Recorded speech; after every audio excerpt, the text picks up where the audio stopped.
Floops' Spooky Halloween Adventure, written by Tomolo, with illustrations by Finky, narrated by Tomolo.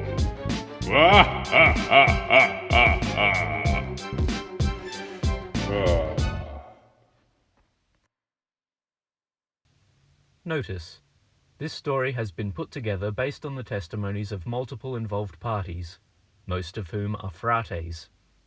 Frates give notoriously unreliable accounts, but I have done my best to piece together the most accurate retelling of this sequence of events as I can manage, through the collection and comparison of various statements. The original vulgar language used by the individuals in this story has been replaced in this transcription with less offensive vernacular or removed completely for the benefit of the reader. Chapter 1. Frates and Halloween. Most Frates wish they could take part in Halloween, but almost none ever do. The fact that you could go around from house to house in your neighbourhood and the residents would just be in the mood to give you free lollies simply for showing up and knocking was very exciting. But it came with a catch. Frates weren't the only ones drawn in by the allure of free lollies. The free lollies on offer will often catch the interest of witches, who will then all come out of whatever huts or swamps or caves they're living in to invade the town and take all the lollies for themselves. Any frate who went out trick-or-treating while witches were about could end up being cursed, or getting attacked by whatever horrible monsters the witch summons. On any other day of the year, the threat of violence would only entice frates to come out. Getting to hit people is as fun as it is hilarious. But oftentimes, witches can't be harmed by anything non-magical, except for maybe the weaker witches. This makes it very unfair for frates, as most of them aren't magic at all. But even for wizard frates, it's still very risky to fight a witch. You can tell how powerful a wizard frate is by how big his beard is. The bigger the beard, the bigger the magic. But witches don't have beards. So if one was standing in front of you, you wouldn't be able to tell if its powers only extended to being able to bend spoons and levitating small objects, or if it could summon dragons and tear skyscrapers out of the ground with its mind before flinging them through the air at you.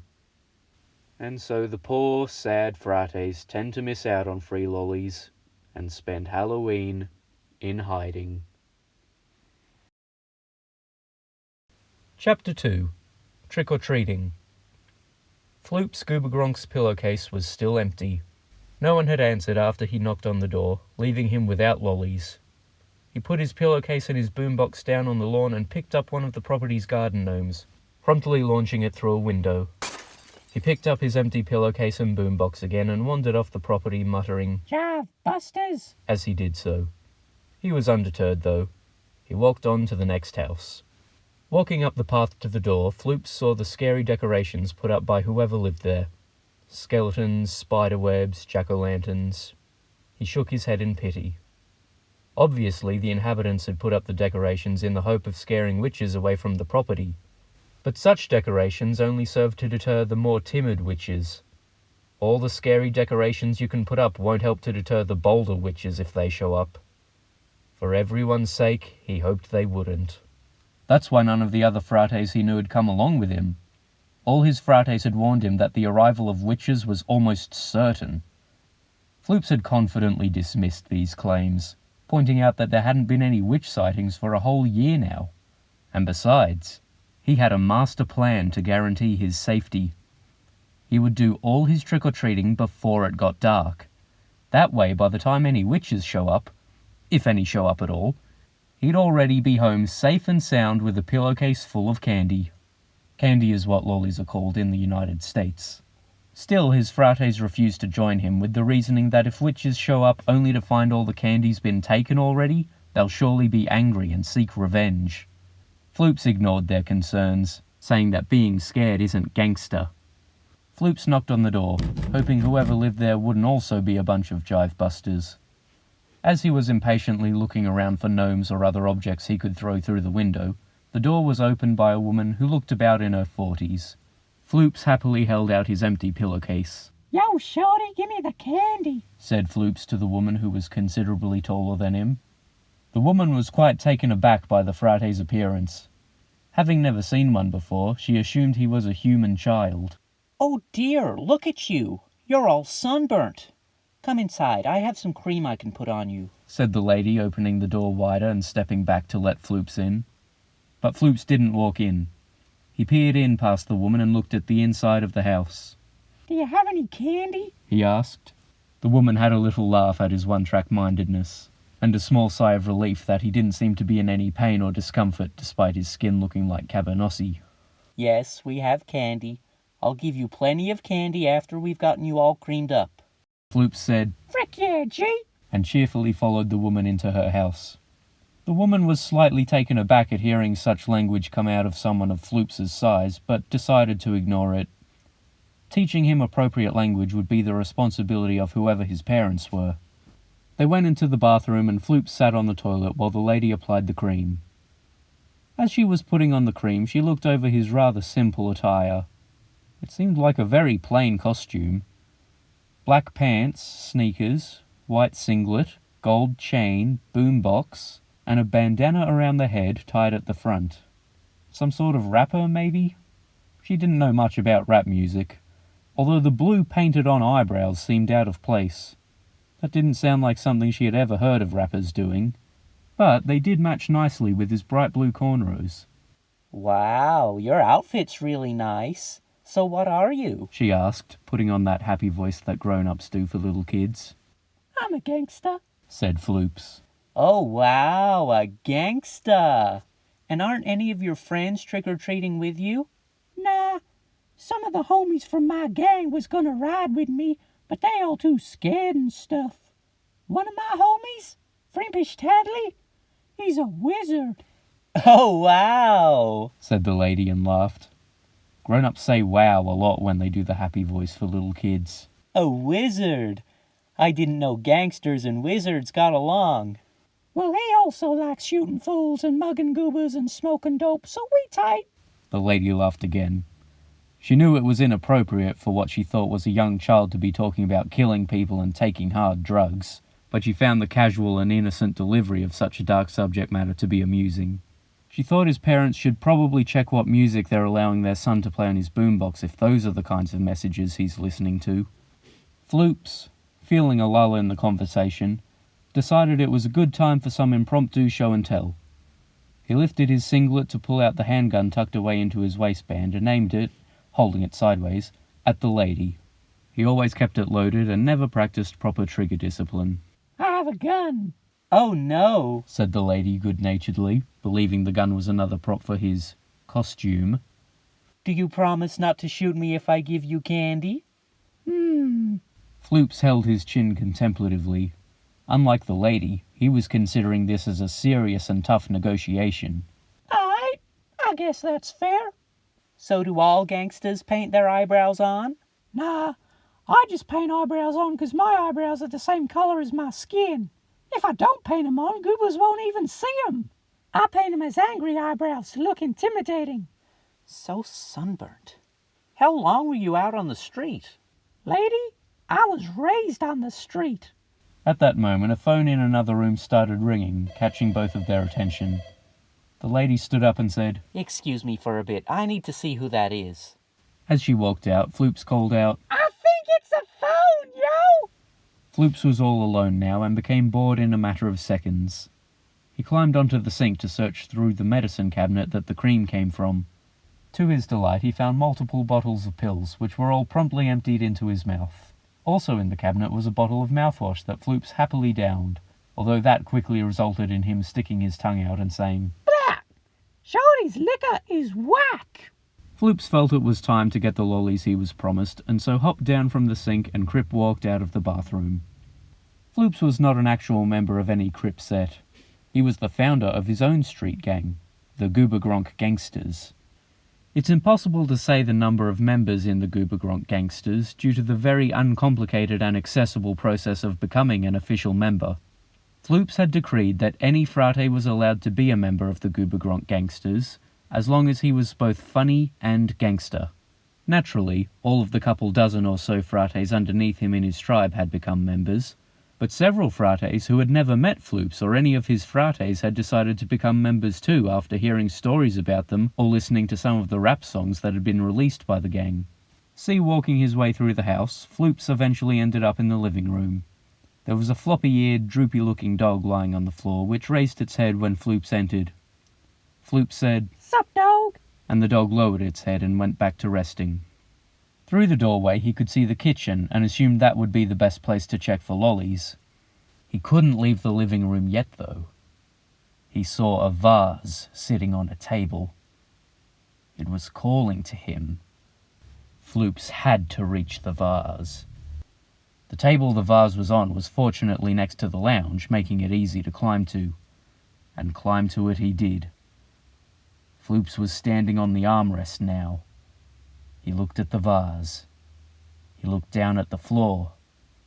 He looked at the vase again. Everything was in his control.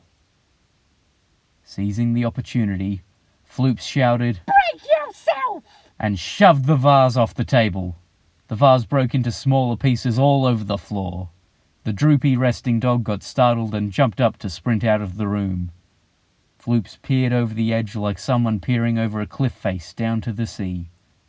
He was pleased with his handiwork and declared that it was tight. Floops hopped down and continued into the kitchen. Just as he had assumed, there was a large pile of lollies on the kitchen counter. In order to reach the high counter, he pulled out the lowest drawer and stepped into it. He then opened the drawer above it, though not as far as the first one, and stepped up into that one. He continued in this manner, turning the kitchen drawers into a staircase for himself. Once at the top of his staircase, he could finally start shoveling lollies into his pillowcase, after meticulously sorting through and tossing all of the lemon-flavoured ones in the garbage disposal, of course. As he was heaping lollies in by the armful, he heard the fridge open behind him.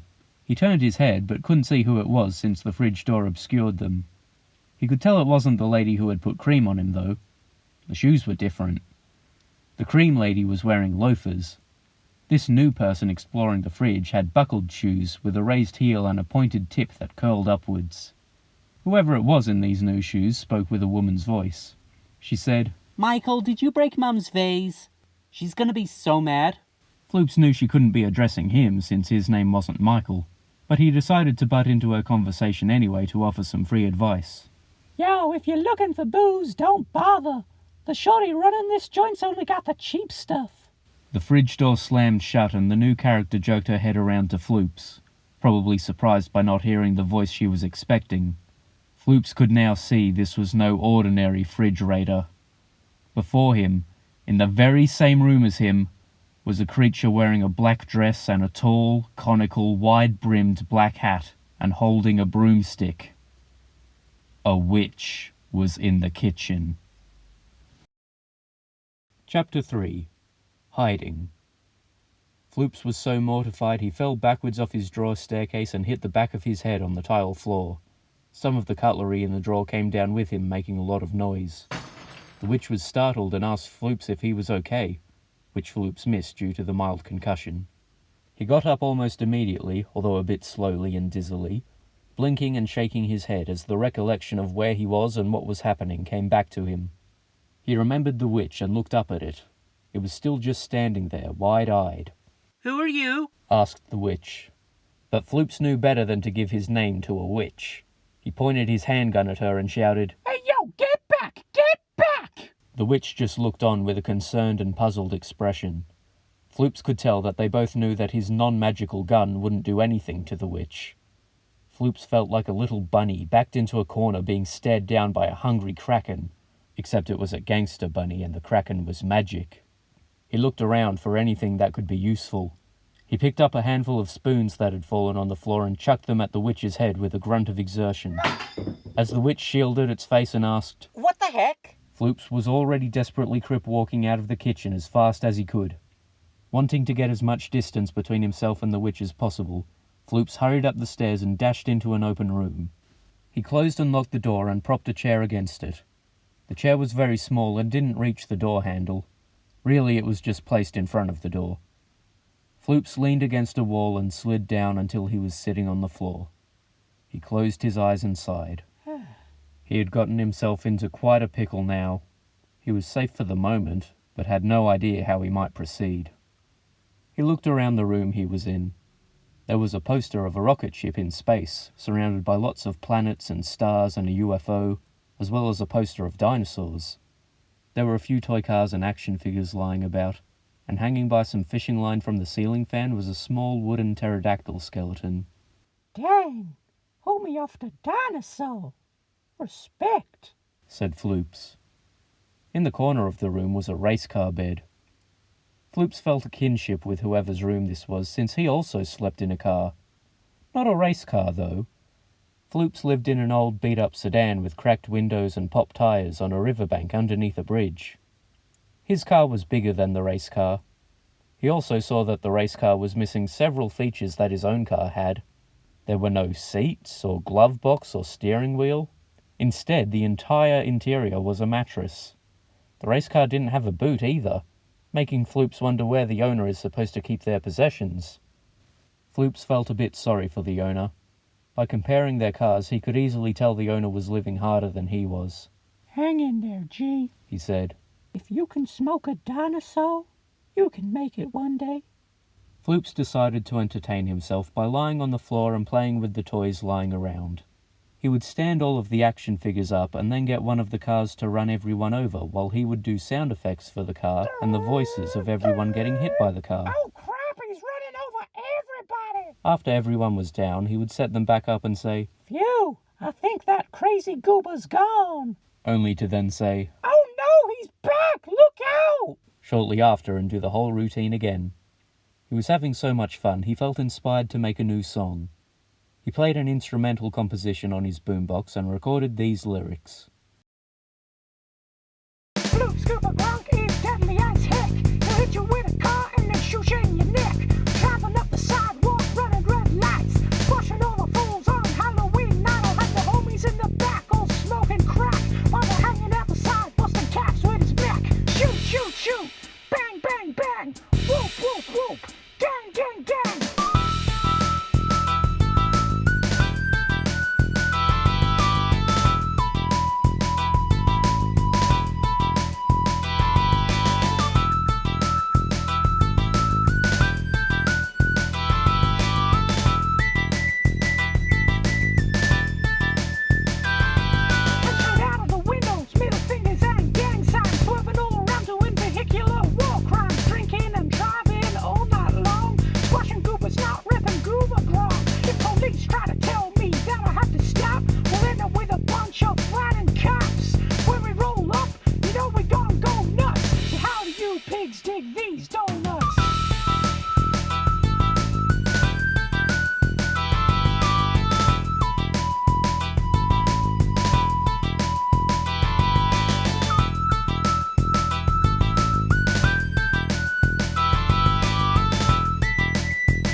He stopped recording and scribbled "hit and run rap" on the tape he recorded onto.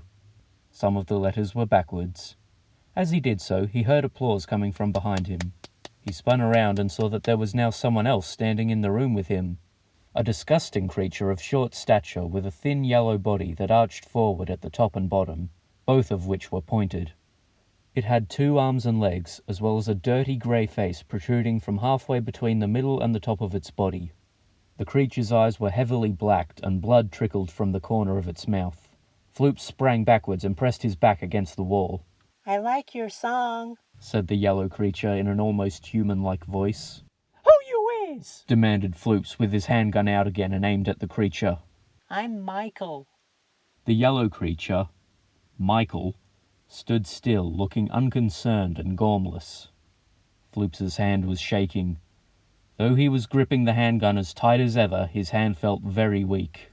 What you is? Asked Floops fearfully. I'm a zombie banana, said the creature.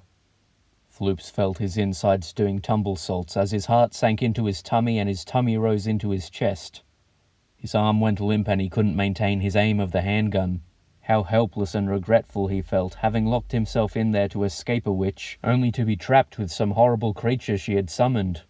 Floops was logical enough to deduce that if his non-magical bullets were ineffective against the witch, they would probably be equally as useless against a zombie banana conjured by that witch. And this time there were no spoons lying around to throw as a distraction. In a moment of rushed panic thinking, Floops decided that in lieu of being able to kill the banana, he might just try to bruise it until it fled. Gripping the barrel of his handgun with renewed determination, he rushed towards the zombie banana with a shout of, "Break yourself!" and heroically pistol-whipped the absolute crap out of it. The zombie banana immediately folded and started crying and wailing on the ground. Floops gave the creature several more whacks with the butt of his handgun before moving on to kicking it with more cries of, "Break yourself, Goober! Break your mama! Break your grandma!" The zombie banana had been subdued, and so Floops rolled it into the closet and shut it in. The zombie banana put up no resistance and just kept crying. Floops didn't want to move the chair barring the door, so he instead leaned all the action figures he was playing with earlier against the door, hoping their collective weight would roughly approximate a chair. Floops's pride was out the window now, and so was his upper torso. He had ran over to open the bedroom window and leaned out with his arms waving to call for help, hoping one of his homies might hear, however unlikely it was. "Frimpish! Fubba the Robber! Big F!" The street was silent. "Drug James! Fadookie! Money Michael!" No one answered. "Philgo Gangster! Fratizzle! Fingry Bullets F3 billion! Anyone, yo!" Nothing. Floops would have been happy for any of his homies to show up to help him, but was hoping the hardest for Frimpish. Frimpish was the only wizard he had. He was only a goatee-level wizard, sure, but even a goatee-level wizard would be better to have during a witch event than no wizard at all. Floops kept calling for help. "Help! Help! Anyone! Please!" But just when everything seemed completely hopeless, someone called back. "Floops? Is that you?" A well-dressed blue frate with neat pink hair jogged to the front of the house from around the street corner. It was Benjamin Durst. Floops didn't like Benjamin. None of the other Goobagronk gangsters liked Benjamin. He didn't know how to be gangster, no matter how much they all tried to teach him. Whenever they were out doing an armed robbery or a mugging, he would always use pleases and thank yous. When they were joyriding or doing drive-bys, Benjamin would always point out, "Oh, hold on. That sign says to stop." or, "Wait, guys. It says we're supposed to do 25 here." and he'd always put the radio on a rock or pop station. Benjamin just couldn't grasp the gangster approach to music. Every time he'd help record music with the other frates, he'd try to add a guitar solo, no matter how many times the other frates told him guitar solos don't go in gangster rap. The only reason the other frates kept him in the Goobagronk Gangsters was because he had rich parents that were easy to rob, and a big TV and video game collection. Once Benjamin was standing in front of the house, Floops's attitude changed completely. Floops had forgotten there was a witch problem at all, and was now just annoyed at having to talk to Benjamin. Every time Floops spent time with Benjamin, he had some worry that his own street cred might be damaged by being associated with such a herb. "Oh, hey, fool. Hiya, buddy. How's it going?" "Just keeping it real, Benjamin." "What you doing here, man?" "Well, I know I said earlier that I didn't want to come with you tonight because I was worried about witches, but I ain't invite you, Benjamin. I invited everyone else." "Yeah, well, I just got more and more worried about you, so I thought I'd come out and see how you're going. Is everything all right? Do you need help with anything?" "I'm fine, fool. I'm straight chilling in this crib. Let's not think I'm sharing all my candy with you just 'cause you came out to see me." "Oh, no, that's fine. Just wanted to check on my friend. I'll go back home since you're all right." Floops winced and shuddered at the word friend, and with that, Benjamin turned around and started happily strolling back home. Before Benjamin had gotten the chance to disappear, Floops hesitantly called out once more. "Benjamin! Wait!" Benjamin stopped and turned around, awaiting his leader's instruction. "Benjamin!" After a moment of feeling ashamed at himself for doing this, Floops swallowed his pride and continued. "We're homies! or dogs. You can even call me your goober if you want. Not friends. Oh yeah, sorry. I keep forgetting, don't I? See you tomorrow, homie. Benjamin waved happily and then left. Floops felt so much embarrassment for having called out across a whole street that Benjamin was his homie, but he knew he had to purge corny vocabulary such as friends from his lexicon. He pulled himself back inside and closed the window again. Chapter 4. Outside. While pacing around the bedroom, Floops heard the doorbell ring. He looked out of the window and saw a nurse and an angel standing at the door. The door was opened by the witch, and upon seeing each other, all three of them standing down there started squealing and throwing their hands in the air. At first, this made sense to Floops. Nice girls like nurses who take care of you after you get shot, and angels who do angel stuff probably wouldn't get along with evil witches at all, and an evil witch would of course be shocked by the sight of nice people who do good. But then, while still squealing, all three started hugging each other. At first, Floops thought they might be fighting, but no. It was definitely an excited, friendly hug. Floops was confused. Why would evil things like witches ever get along with nice people like nurses and angels? It was possible that while the nurse and the angel were screaming in fear, the witch did a screech as part of a verbal component of casting a spell to brainwash the other two. Or maybe the other two weren't a nurse and an angel at all, but rather two more witches in disguise. The witch, or the original witch, said, Wait, you've got to see Charlie. And then disappeared back into the house before reappearing holding a leash. Attached to the leash and following behind her was the droopy dog Floops saw earlier. But now his body was mostly green. Only his paws and tails were their original brown. His head had morphed into a new configuration. He still had his original snout and mouth and eyes, but they looked like they were emerging out of a second head. There was a green ring going around the top of his head and circling under his jaw, extending down his neck. On top of the green ring were two bulging eyes. It looked like his original dog head was being vomited out of a frog head. The three in the coven below found this very amusing and laughed at the poor tortured creature. What did you do with Charlie? Asked the brainwashed angel, or the angel-disguised witch, depending on what theory you believe. I turned him into a toad, said the witch with disgusting pride. Floops's expression dropped. Not the dog, he said. That witch got my dog. Aw, he's so handsome, said the nurse-looking one and gave Charlie a pat. All three wandered off with the formerly canine, now toad-like abomination following obediently behind them, all happily talking over each other and laughing. There was a brief moment of suspenseful silence after the group had rounded the corner before all chaos broke loose. What Floops saw next filled him with dread.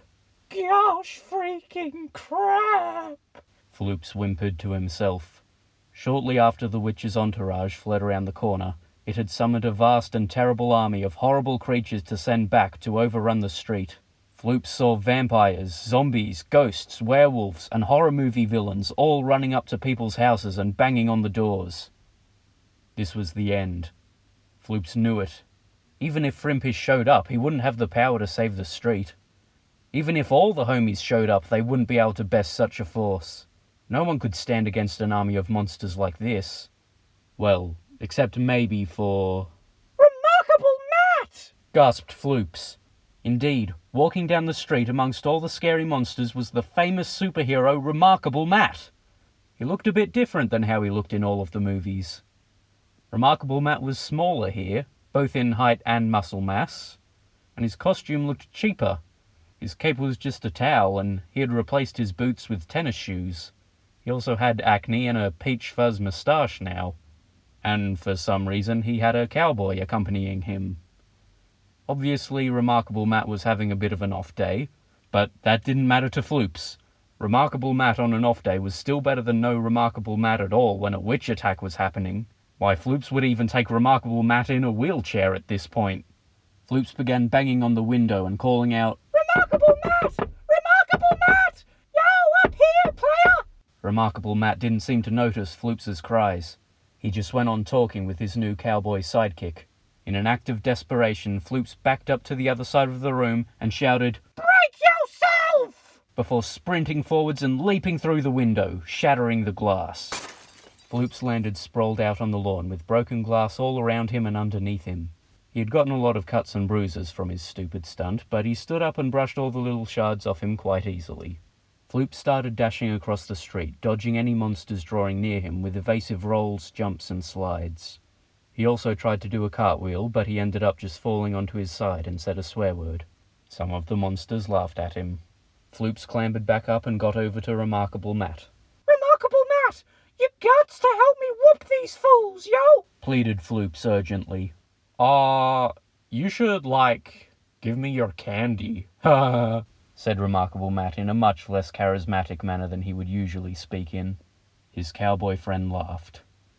Floops looked up at Remarkable Matt with confused and scared puppy eyes. All he could manage to get out was, What? "Yeah, hand over your candy or I'll beat you up." Ha! As Remarkable Matt said this, his cowboy friend laughed too and started palming his fist to foreshadow the beating. Floops went into a state of shock. The witch was so powerful that it was even able to corrupt Remarkable Matt. Floops collapsed to the ground and curled up. He was shaking and his eyes had a 1,000-yard stare. Remarkable Matt was able to bend down and snatch the pillowcase of lollies without Floops fighting back at all. Floops wasn't even aware that his pillowcase just got stolen. Remarkable Matt and the cowboy started helping themselves to Floops's lollies, dropping any wrappers on the ground right in front of his face while they laughed. If there's any caramel globs or milk twists, I want 'em, said the cowboy. "Buzz off," said Remarkable Matt. "I took it. You get whatever I don't want." The squabbling was interrupted by the honk of a car horn. Remarkable Matt and the cowboy were standing in the road. Floops was still lying on it, but the loud noise snapped him back to reality. The driver gave a couple of short, polite beeps and called out, "Careful on the road, kids! Stay on the sidewalk!" Before the conversation could continue any further, Floops whipped out his handgun and busted a cap in the sucker driving the car. This startled Remarkable Matt and the cowboy so much they immediately ran off, even dropping Floops's pillowcase as they did so. The driver slumped forward onto the steering wheel, causing the horn to blare indefinitely, and the car slowly rolled forward until it hit the curb. Floops picked up his pillowcase and went for the car. He opened the driver's side door and said, "Get out the whip, honky!" while pulling the driver out onto the ground. Floops got into the driver's seat, closed the door, and steered out back down the road. Of course, most Frates never learn how to drive a car as they find it too complex. Many Frates would also have difficulty simultaneously operating the pedals, steering the wheel, and seeing out of the window due to their shortness. These statements were also true of Floops, but he had found a workaround. When he was with his homies, they could work together to hijack a car by opening the door and forcing the driver out at gunpoint. As the car would already be running, they would bypass the impossible task of working out how to start a car. Floops would sit, or sometimes stand, in the driver's seat to steer, while one of his homies would be down on the floor to operate the pedals by hand. Any other homies present were free to occupy the other seats. Everyone would call out faster or slower or stop as needed, and together they were able to drive around as they pleased. They never figured out the trick to making the car go backwards like other drivers could, or how to park. Whenever they were done, they would either slowly bump into a wall to stop the car, or all just jump out and let the car continue on its own journey. Floops counted his blessings and decided he'd go home. He still had more than half of the lollies he had gotten from the one and only house he trick-or-treated in, and by some incredible luck a getaway vehicle had become available to him to escape the street. Wanting to leave rather urgently, he called out, "Faster!" out of habit, but since there were no homies with him, he could only travel at the speed the car rolled itself along. Slowly he waded through the street, trying to remain still and quiet in his seat so the monsters might not take notice of him. The drive home felt tense, and Floops was filled with anxiety the whole time. The radio certainly didn't help. It kept playing scary songs about monsters mashing, werewolves roaming someplace called London, thriller nights, and spiders named Boris. Floops wished he knew how to turn the radio off. He was able to stealthily wade through the monster army without any of them swarming the car, and eventually got to the bridge his car lies under. To his complete dismay, there were 4 figures on the bridge. An angel, a nurse, a witch, and a hound that had been magically mutated into a freakish toad thing. It found my crib, muttered Floops. It's hating on me for jacking the candy and busting its little zombie banana homie, and now it's pulled up to my crib for payback. It gon' murk me, yo! Floops was frozen in place, but the car wasn't. The car didn't care about Floops's feelings and kept inching closer to the witch and its associates. In desperation, Floops started smacking the wheel and shouting, Go backwards! Go backwards! All the smacking caused Floops to accidentally hit the horn. The honk got the attention of the witches group and they all looked at Floops. Floops began panicking and punching the wheel and various buttons and switches and levers. Backwards! Backwards now! The witches group could make out Floops's psychotic tantrum and became very concerned. They stepped back and exchanged glances between themselves and Floops. Floops kept screaming and punching about. As he went about his frightened rampage, he looked up to see how much distance he still had from the witch. To his surprise, the witch and its friends were backing up against the bridge's side barrier and looking very alarmed, almost as if they were scared of him.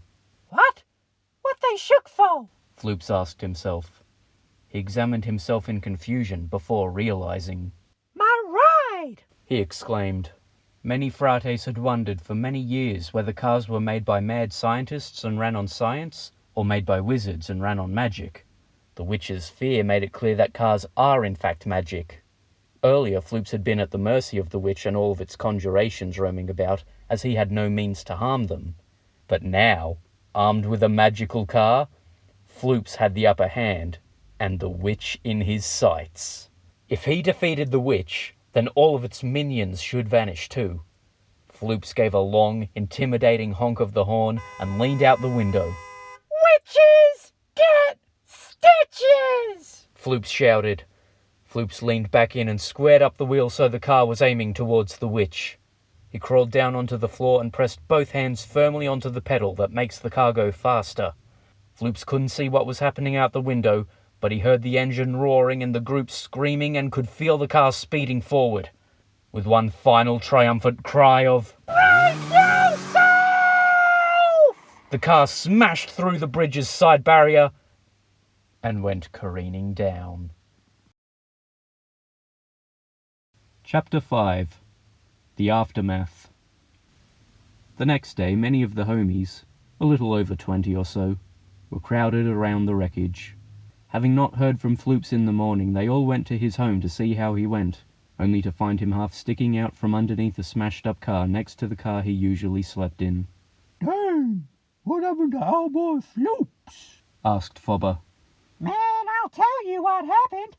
Just what I said would happen. After Floops got all the candy, some witch got upset that it was missing out and tracked him down here. Soon as it peeped him munching that sweet, it threw a car at him and straight up squashed a brother, said Fratizzle. A witch? For real? Asked F3 Billion. For sure it was a witch. Who else you know tossing whips around like they ain't no thing? And ain't you see all them monsters that was walking around? Witch spawn, said Fratizzle. Hey, Frimpish, can you help him with your magic? Asked Fobber. Frimpish stepped towards the wreck and stretched out his arms. He wiggled his fingers and held a monotone hum. Everyone watched intently, and after a short while, arcs of electricity shot out of his fingers and zapped Floops. The force of this slightly nudged Floops, though it couldn't push him too far due to him being stuck under a car. He didn't regain consciousness, though. Zapping a Frate with electricity won't bring it back to life. It might send a little jolt through the nervous system and get a little twitch, but that's about it. It was a good try, Frimpish, said Benjamin, patting Frimpish's shoulder. Frimpish then pointed a finger to Benjamin and shot him in the face with electricity. Benjamin said, Ow! And everyone laughed. Fobber walked over to Floops's car with his can of spray paint out and started spraying something on the car's hood. This caught the attention of the other Frates, who all walked over to see what he was doing. Once Fobber stepped away, everyone could see the message, which he read out loud. Goobagronk gangsters forever. Everyone thought it was a touching way to pay respects to their former leader, and so took out their own spray paint cans to put their own messages on Floops's car. Floops' sedan was quickly covered in messages like R.I.P., realest goober in Portland, best rapper ever, and the illiterate Frates took to making photos of some of their favourite memories with Floops, like shootouts, robberies, recording rap songs, and playing video games together. Instead of spray paint, Benjamin used the marker in his pocket to write a nice little paragraph about what Floops meant to him. After he finished and walked off, Fobber completely sprayed over it, knowing Floops wouldn't have wanted such sappy garbage on his car. Big F sighed. Well, it's gonna be a whole lot less gangster without Floops around. Less funny, too. Everyone else nodded solemnly, except for Benjamin, who had gone over to inspect the wreck again. Hey, look! The candy's still here. Benjamin called out. That captured everyone's attention. All the Goobagronk gangsters present went to huddle around Benjamin. There's a fair bit in there, said Benjamin. We can share it and all have some. Benjamin reached his hand inside the pillowcase, but before he had a chance to retrieve a single one of the lollies inside, Fobber yoinked the whole stash away from him. Who was asking you to divvy up the goods, Holmes? Fobber asked. Just 'cause Floops got off don't mean we ain't got no order around here. You better sit your blue self down and stay in your lane, sucker. Benjamin just stayed quiet and felt sad. He hadn't expected to be the new leader. He just assumed everyone would want to share so that everyone could be happy. Some of the other Frates laughed at his dressing down, even the other blue ones. As Fobber was looking through the pillowcase, Fratizzle said, Hey, you tell him, Fobber. You gonna be a great right-hand man. Now give me some of that candy. Fobber laughed sarcastically and said, Who you think you talking to, fool? You the right-hand man.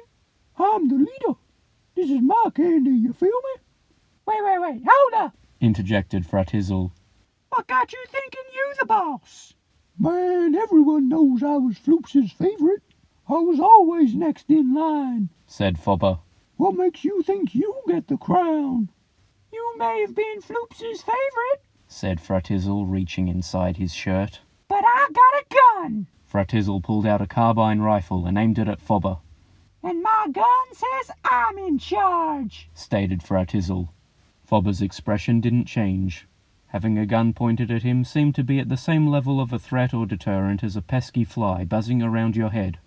Gooba, are you brain dead? asked Fobber. We all got guns. Fobber then produced his sawed-off shotgun and aimed back at Fratizzle, still holding the pillowcase in his other hand. Fratizzle was similarly undeterred. Fobber is green and Fratizzle is purple, which are both of equal standing with Frates. Both are lower than red Frates, which is why they had never had any issues with each other until they were no longer under Floops. All the other Frates, the ones not in contention for leadership of the gang, also took their guns out in anticipation. Some of them already knew who they wanted to side with, and some just planned on seeing how the gunfight turned out and siding with whoever afterwards. Benjamin was the exception, though. He didn't take his gun out because he didn't want there to be a gunfight at all. He just wanted all of his friends to get along and have fun. Benjamin decided to make an attempt at diplomacy. Wait! Everyone, put your guns away! All the Frates were caught off guard by such a strange proposal. They turned their attention to Benjamin to see what his explanation could possibly be that would be better than a gunfight. Benjamin stood up on top of Floops so everyone could see him better. There's no reason we can't all get along. I'm just as sad as all of you are about Floops being gone, but that doesn't need to change how we work together. Fobber, Fratizzle, you could both take turns coming up with fun things for us to do together. You could work together to think of fun stuff to do. I understand that this is a hard time for everyone, but that's why it's important now more than ever that we stick together and support each other. All of you are my friends, and I love each and every one of you. All the Frates stared at Benjamin with the usual blank, grinning expression a Frate typically has on his face at any point of the day. No one was moving, and Benjamin had no idea whether he had won anyone over. He figured it out when F3 Billion shouted, Yo, we should shoot Benjamin! All the Frates cheered, and a barrage of bullets started flying in Benjamin's direction. Benjamin stumbled backwards and began running as fast as he could down the riverbank. The other Frates all made chase after him. Under the cacophony of gunfire, you could make out shouts of, Yeah, kill Benjamin! and, I hate Benjamin! Benjamin's whack! and, Quit running! cannon, punk! You're messing up my shot! Benjamin had been hit several times, though not fatally. Remember, Frates are much more durable than humans. Benjamin scrambled up the side of the riverbank and ran off out of the other Frates' sight. Some were disappointed that he got away, while others thought it was very funny getting to scare Benjamin and chase him off while shooting at him. Money Money Michael called out, Hey, we should rob that goober later! Yo, good call, Money Money Michael. Maybe I'll make you my second in command, said Fobber. What? I wanted Money Money Michael on my side! Complained Fratizzle. Well, ain't that tough, homie? I already called it, said Fobber. Hey, yo, if you getting Money Money Michael, I'm getting Frimpish, said Fratizzle. Oh, hold on. Frimpish is a wizard. He counts as two, said Fobber. Fratizzle thought for a bit and started getting confused by maths. He said, Okay, hold on. We gotta be fair about this. Yo, who's good with numbers? The Frates all looked around at each other. Some of them went to school, but none of them took it very seriously. I got numbers in my name, said F3 Billion, unsure if that was worth anything. Dope!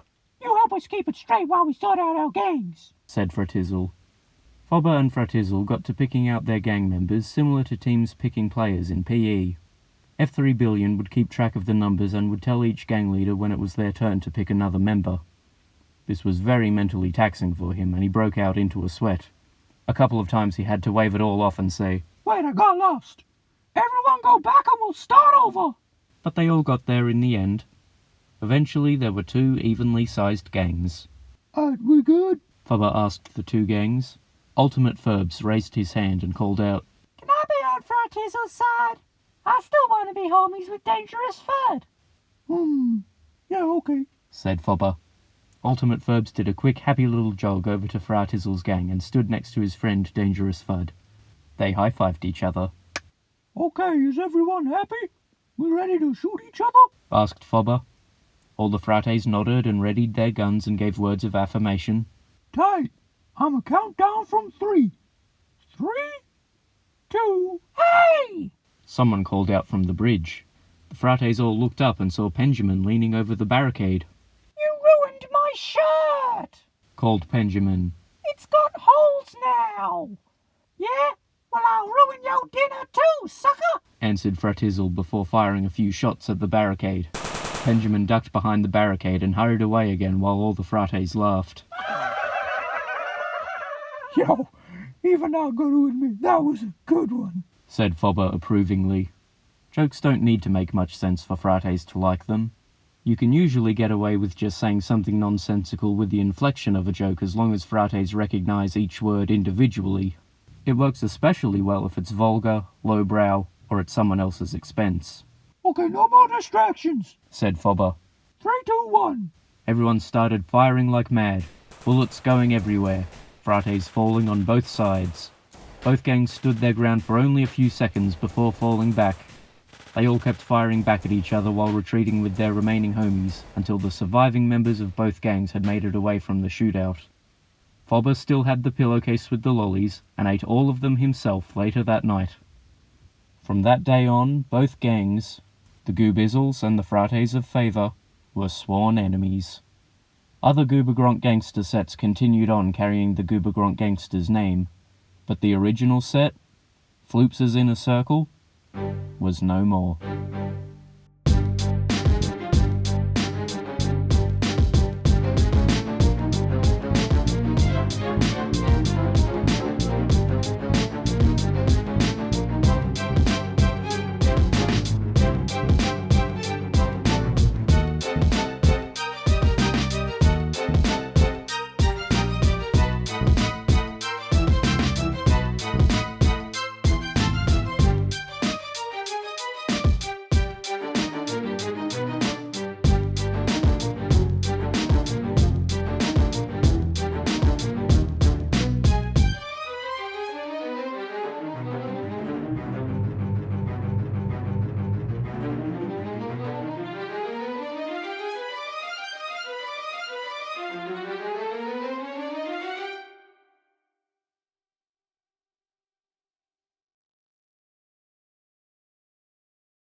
Floops Goobagronk!